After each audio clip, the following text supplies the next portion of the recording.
Hello everybody, today I will show you how to use Crunchyroll app. So how to use it is very easy. The application guys is very useful. Let's do it.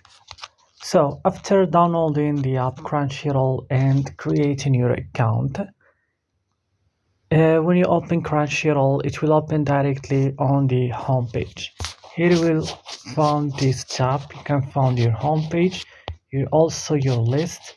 If you have your watch list, for example, you browse your simulcast, and also if you click here on account, you have some options. If you want to switch account, if you want to allow content restriction or disallow it, also changing audio languages or subtitle language.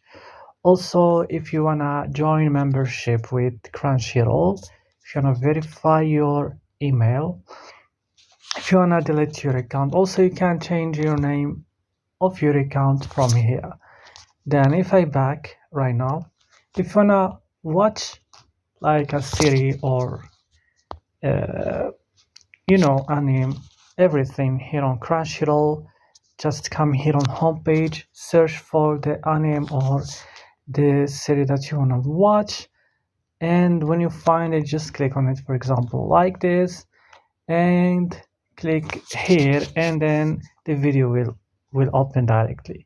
If you want to download, just scroll this list, and here on this list you can download, and that's all. Also, if you want to save it, just click here and it's added. And that's all guys. Don't forget to like and subscribe. The application is very useful, and don't forget to support us by good comments, and bye.